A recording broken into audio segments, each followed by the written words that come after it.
to the Prolific Patients podcast. I'm joined here today by James Wood, a gentleman that has been in education for how many years now, Mr. Woods? About 50. 50. Wow, so a long time. Awesome. Well, can you kind of introduce yourself and just tell us a little bit more about, who you are and what you do? Sure. I was born and raised in Indiana.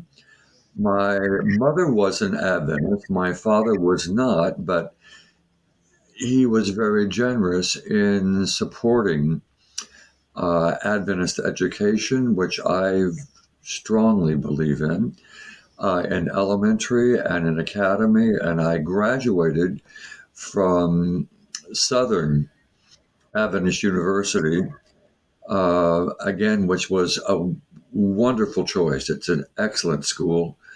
Most of my friends that graduated with me from Academy went to Andrews, but at the time, I wasn't all that impressed with the faculty at Andrews. There seemed to be a lot of competition and not supporting of one another, and that seemed strange to me in the field of music. And so I went to Southern, and I have never been sorry that I made that decision. Dorothy Ackerman was my major professor and a tremendous influence in my life. Okay. And so what did you study for? My bachelor's degree was in music education. Okay. And then after that, I got my master's degree at Andrews University, pretty much in the same. And I've done some post work since that time. I did not get a master's degree. I was offered a job at one point teaching at Andrews University, but I really enjoyed high school a great deal. It was my favorite, even though I'm retired now and I'm teaching at Laguna Niguel Adventist Academy, Junior Academy here in Southern California where we live, and working with elementary, and they're a blast. They are so much fun to work with and will work so hard for you. And we just had a concert yesterday, and I was just so proud of them. They're just terrific to work with. Right. And so can you kind of talk about, since you have been in education for quite a while, can you kind of talk us through just the way that, I guess it's changed, right? Because obviously education now, and correct me if I'm wrong, is nowhere near how education was, 30 or even, 50 years ago. So can you kind of walk us through on how that's changed and how Sure. you've adapted as an educator, much less in an Adventist environment? The man that had the greatest influence on me when I was in academy, and I think I knew by the time I was a junior in academy that I wanted to be a choral director. I wanted to be a music educator, and the man's name was Don Runyon, who passed away just a couple of years ago. But I greatly admired what he did. I think the one thing that I notice is that I think educators, or Adventist educators, as I can speak to that, worked harder and were expected to do more, and you just did it because you thought it was it was part of what you were supposed to do. But I was talking about this to someone the other day. For the first number of years that I taught, and I was invited to teach at Indiana Academy, which was which is where I had gone to school. It was my first teaching positions, and I was invited to come back and teach there. and I taught there for 3 years. But I can remember in the beginning that if you walked on campus, uh, you walked into a classroom and you'd think, well, this classroom needs to be repainted. If you want it repainted, you would do it. Mm. Today, you don't see that so much. That needs to be done for you. Or again, I can also remember uh, much more recent times coming to teach at Orange Wood Academy. And part of my teaching, my responsibilities were to have a performance in an area church every other weekend, every other Sabbath.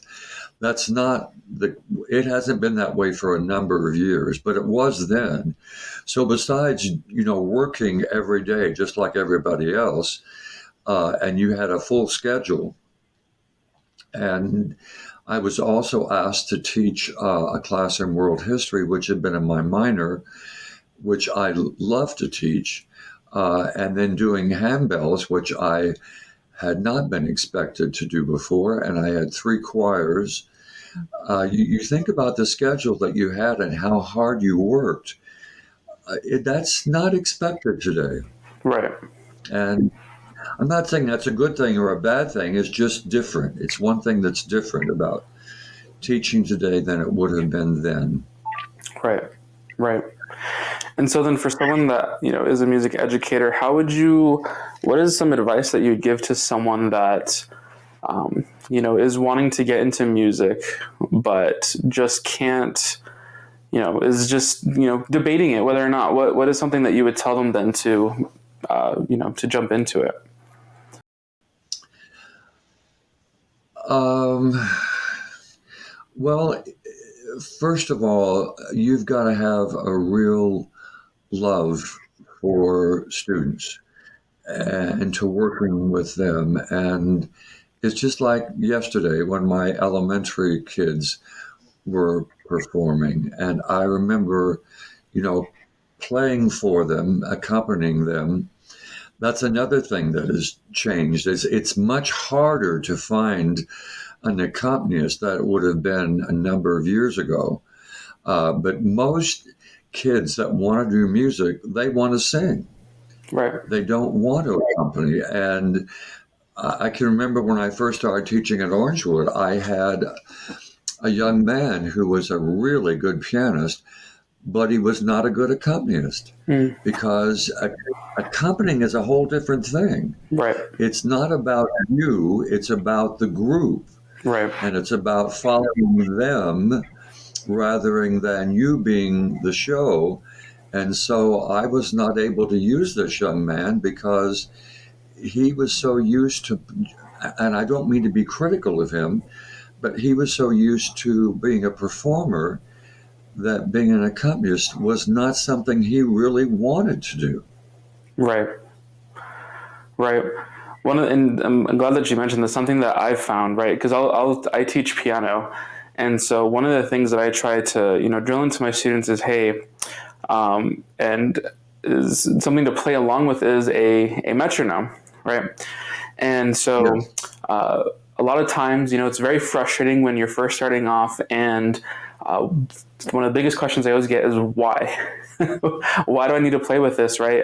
If I'm the only one that's playing. And one of the reasons I tell them as well, and a lot of times, I'll be talking to siblings as well. If you ever want to play with your brother or sister, right?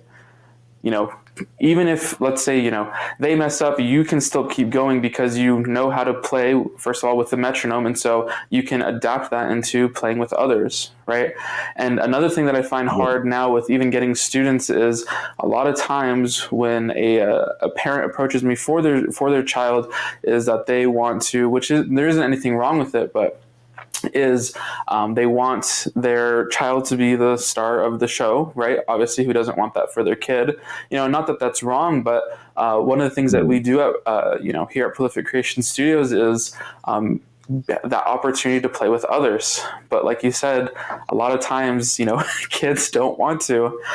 They just want to steal the show and be the star of the show. And not that they Yes. don't have that opportunity, but I think an amazing thing. One, to first of all play that instrument and have a love and enjoy it, but two, being able to share that with others. Being able to come Yes. alongside somebody else that whether they play piano, whether they play guitar, violin, cello, trombone, or saxophone, and being able to share that commonality of playing music together. Um, The other thing I've noticed is that there is not the dedication or not the stick to itiveness.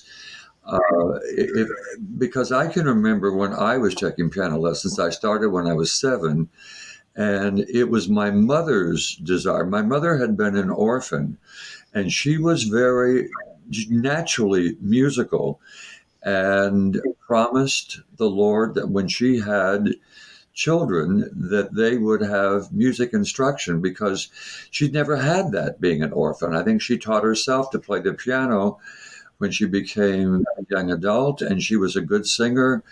Um, but I can remember after the first year wanting to stop. When your playmates are knocking on the door, hey, come out and play, and you don't want to practice the piano. And my mother said no. This is and I can remember when my mother was dying. I mean, she was literally passing away in my arms. And the thing that I shared with her, I said, Mom, thank you, thank you, thank you for the gift of music that you gave me because I would not have stuck with it. And I took lessons for 8 years. And it was kind of a miracle because the teacher that I had was an excellent teacher. And believe it or not, he would drive and come to my home to give me piano lessons, and he would probably drive 30 miles oh wow, to get there. And he passed away right before my very last lesson, before I went away to boarding school.